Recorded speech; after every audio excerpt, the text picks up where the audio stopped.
Hola, bienvenidos de nuevo a mi canal. En el capítulo de hoy vamos a hablar del Santo Grial, la fuente de la vida. La última cena se celebra en el año 33 de nuestra era, en una pequeña casa de Jerusalén. Jesús celebra la Pascua judía con sus apóstoles, la misma noche que Jesús fue entregado para ser crucificado y cumplir con el propósito de su vida, y a partir de ese momento, la difusión de sus enseñanzas. Jesús mostró a sus discípulos la consagración. Este es el cáliz de mi sangre, sangre de la nueva alianza, que se convierte en la base de la Eucaristía del cristianismo. Tras la crucifixión de Jesús y la persecución de sus seguidores, las reliquias son guardadas por sus discípulos en el Santo Sepulcro, y se expandió por el mundo la existencia de los objetos sagrados. Tras la muerte de Jesús, hay toda una persecución de la comunidad cristiana, y en el año 64 de nuestra era, Nerón, tras un incendio en Roma, culpa a los cristianos, comenzando una masacre donde fueron ejecutados y utilizados como antorchas, iluminando la noche de Roma con los cuerpos de los cristianos. Durante años, los cristianos fueron huyendo a otros lugares, buscando cobijo. Se dice que María Magdalena llega al sur de Francia. Juan va junto a María, la madre de Jesús, a Efeso, y así, a través de los siglos, se va expandiendo el mensaje de Jesús. Finalmente, en el año 313, el cristianismo es permitido, y los cristianos comienzan la peregrinación a Tierra Santa, a Jerusalén, y a venerar el Santo Sepulcro, donde se conserva en un pequeño sagrario la caña, la esponja y la copa que el Señor utilizó en la última cena. Expandiéndose por el mundo lo que había en el templo. Hacia el año 500, en la capilla del Santo Sepulcro, sigue la copa, y se describe como una copa hecha de piedra de ónix. Y hacia el siglo VII, un monje describe el Santo Sepulcro, la capilla y la copa del Señor. Ya en el siglo IX, Carlomagno manda hacer un registro detallado de todo lo que contiene el Santo Sepulcro, y la copa de la última cena se sigue venerando en su lugar. Un documento escrito por Al-Kifi dice que la copa que dicen los cristianos que es la copa del Mesías, la paz sobre él, utilizada durante la celebración con sus seguidores, que Dios sea misericordioso con ellos, se encontraba en una de las iglesias pequeñas que están en los alrededores de Jerusalén. Pedimos a Alá que la reintegre al país del Islam. Esta iglesia es famosa por la presencia de las reliquias del obispo Yacub, firme discípulo del Mesías, y allí estaba la copa, bajo la protección de algunos rumíes valientes que habían juramentado su protección, oculta tras una doble cortinilla, en un nicho. Los cristianos insisten en que esta copa tiene poderes medicinales extraordinarios, y el rumor que es propagado por las lenguas de cristianos y musulmanes, incrementando la popularidad de la copa. En el siglo X, los califas de la dinastía fatimí de Egipto arrebatan la copa a la comunidad cristiana de Jerusalén. La comunidad musulmana también veneraba y respetaba las reliquias de Jesús, su profeta. Jesús es un profeta amado por el Islam, es un maestro, un líder espiritual. Durante mucho tiempo se ha reconocido el profundo respeto del Islam por María y Jesús. Y así, la Sagrada Copa llega a Egipto y hacia el año 1055, Egipto sufre una gran hambruna, provocada por una gran sequía que duraba años. La población moría de inanición y el califa de Egipto solicita ayuda a reinos vecinos, pero nadie acudió en su ayuda. Solo el rey de Denia mandó varios navíos cargados de alimentos y agua. Así que el califa del Cairo quedó en deuda con el monarca de Denia y éste aprovechó la ocasión para solicitarle el preciado cáliz que Al-Mustansir tenía en su poder. Ante el interés de la copa, hay un intercambio de correos, donde el rey de Denia, Ali ad-Daula, le dice que no lo quería para él, sino para expandir la paz entre los reinos cristianos y musulmanes. Quería para Fernando I de León, monarca cristiano. El reino de Denia era un importante puerto de salida del Al-Ándalus para los peregrinos hacia la Meca. Además, mantiene un continuo comercio de mercancías entre Alejandría y el Cairo. La taifa de Denia exportaba productos agrícolas y también cinabrio procedente de las minas de Almadén, un mineral clave para que el califa del Cairo pudiera emitir monedas de oro. Ali al-Abdalá accedió al poder de la taifa de Denia en el año 1045, a la muerte de su padre Muyahid. Su madre era cristiana. Ali supo mantener el legado de su progenitor durante 31 años, iniciando un periodo de paz y de bonanza económica, fundamentado en la importante flota comercial que Denia había reunido. La corte de Ali fue refugio de sabios intelectuales, filósofos, filólogos, astrónomos, físicos, gramáticos y poetas. La taifa de Danilla destacó bajo aquel soberano por su tolerancia con todas las religiones. Judíos, cristianos y musulmanes conviven en una pacífica armonía en el interior de las murallas de la Gran Danilla. Quizá porque su propia madre fue cristiana y creció bajo la influencia cristiana. Ali era conocedor del símbolo y el valor emocional y espiritual que significaba la posesión de la venerada copa cristiana.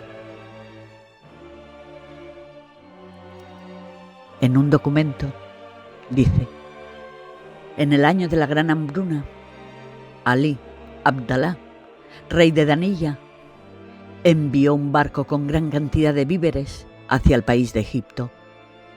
Y como ya había recibido algunas informaciones sobre el poder de la copa, se la pidió al imán excelso Al-Mustansir, pues su intención era enviarla al rey de León, Ferdinand Al-Kabir, rey de este país, para fortalecer la amistad con él.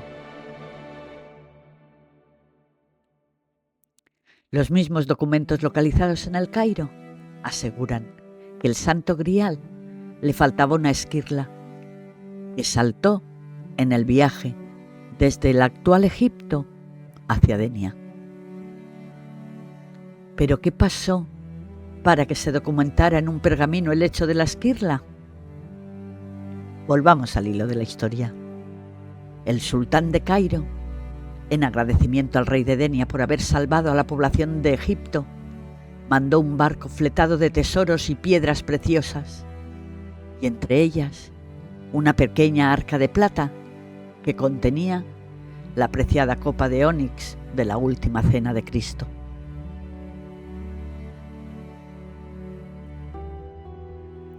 En el trayecto por mar, uno de los custodiantes del tesoro, sabiendo de la importancia de la copa y lo venerada que era, quiso quedarse con un trocito de ella y con su cuchillo dio un golpe y saltó una esquirla de la preciada copa, un acto que profanaba la propia copa, pero por alguna razón no podía desprenderse de ese objeto tan preciado por judíos, cristianos y musulmanes.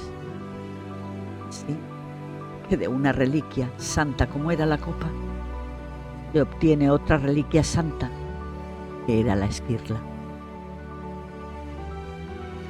Saladino fue conocedor de la sustracción de la esquirla de la copa de un modo tan indigno que mandó se la entregaran. Saladino tenía una bella hija muy enferma y ante la desesperación solicitó la esquirla para sanar a su propia hija, que salvó su vida al contacto con la preciada esquirla perteneciente al Santo Grial. Durante años fue guardada la esquirla junto al pergamino en el que Saladino la solicita. Pero sigamos. La gran nave llega al puerto de Denia y su rey contemplaba todos los tesoros que había recibido y los subió a su palacio, donde los conservó en una cámara.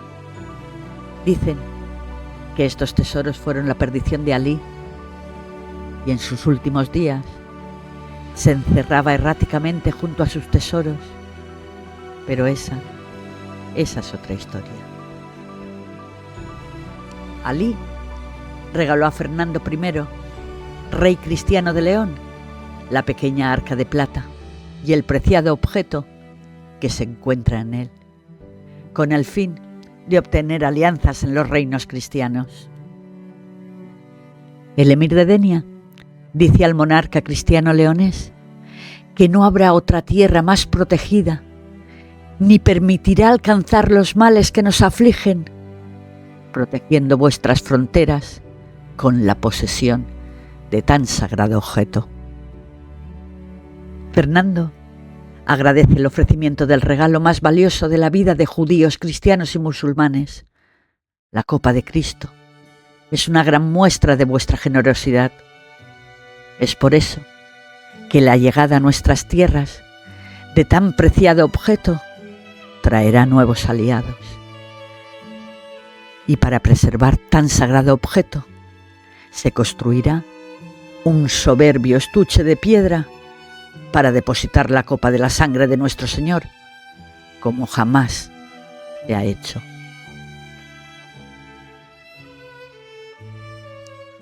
Con los años, doña Urraca, la hija querida de Fernando de León y Sancha de Castilla, hereda la copa, venerando con un profundo respeto el objeto sagrado.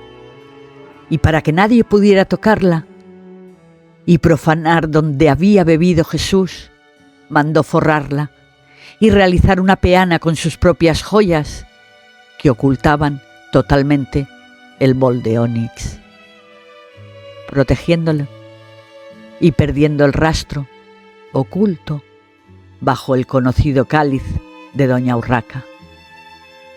Durante siglos ha permanecido oculto y sin rastro del Santo Grial, a la vez que aparecen copas sagradas en diferentes partes del mundo. Se calcula que hay unos 200 cálices que pasan por ser esa copa sagrada. Aquí, en España, cuenta con 2 supuestos griales, uno en Valencia y otro en León. Y es ahora cuando comienza lo apasionante. Los historiadores Margarita Torres y José Miguel Ortega, tras localizar un objeto egipcio en los tesoros del Museo de San Isidro de la Real Colegiata de León, un arca de plata con decoraciones árabes, se preguntan cómo llega al Museo de León. Y a partir de ese momento han conseguido descubrir nuevos testimonios para avalar su tesis del camino del Santo Grial. Junto con las investigaciones llevadas a cabo por José Antonio Gisbert, arqueólogo e historiador de Denia, se consigue formar el hilo conductor de esta historia. El cáliz está formado por 2 piezas de ágata, ónix, datadas en el siglo I después de Cristo, de tipología grecorromana. La Colegiata fue palacio de Fernando I y la reina Sancha, y a ellos les debemos la construcción del Panteón Real y la traslación de las reliquias de San Isidoro de Sevilla a esta basílica.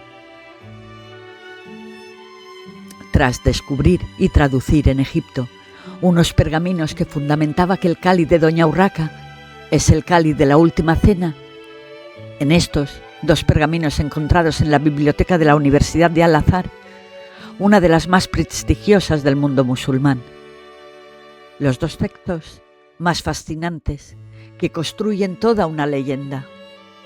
Según estos manuscritos del siglo XIV, la copa de Cristo viajó de Jerusalén a El Cairo, de la capital egipcia a Denia y finalmente a León, como un regalo de paz al poderoso rey Fernando I. El documento de la hambruna de Egipto, la solicitud de la reliquia por el emir de Denia, el documento de Saladino que narra el desprendimiento de la esquirla y la solicitud para sanar con urgencia a su hija, la carta de solicitud del emir de Denia del preciado objeto para conseguir la paz con el reino cristiano,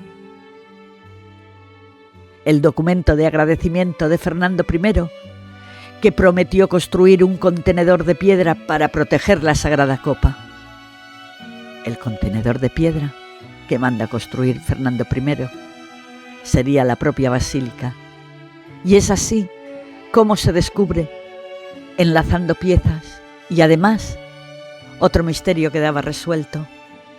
En el Panteón Real de la Basílica resulta como una auténtica revelación la extrañeza que siempre produjo entre los historiadores que la escena central de una tumba funeraria fuera precisamente la escena de la Sagrada Cena. Además, llama la atención la escena detrás de Jesucristo y los apóstoles, y la gran importancia en la escena que tiene el sirviente que llena de vino el grial que está representado en color negro. Más allá de todo esto, es porque la copa sagrada era oscura como el ónix. Es como si Fernando I y su hija Urraca, depositarios del grial, quisieran dejar pistas. También se comprende ahora por qué Urraca entregó a los orfebres un vulgar y mellado cuenco de ónix para que lo decoraran con sus propias joyas y oro. Y tras el descubrimiento del documento de la esquirla, solo faltaba confirmar que se trataba de la misma copa. Se realizó un estudio del cáliz de Doña Urraca. Se solicitó desmontar la funda que lo protegía para asegurarse que también faltaba la esquirla. Pues bien, el cáliz, que en la actualidad se encuentra en San Isidoro, también le falta ese fragmento. Y así, pista tras pista de documentos escritos, y gracias a los investigadores, descubrimos que un objeto judío que sirvió para celebrar la Pascua judía, al pasar por las manos de Cristo se convierte en el símbolo del cristianismo, y que también veneró y protegió la religión musulmana. ¿No era este el fin de Jesús? La unión libre y el respeto a los hombres, a través de la fe, el amor y la esperanza, que no hay que perder nunca. Si les ha gustado, no olviden suscribirse a mi canal. Muchas gracias por seguirme. Hasta pronto.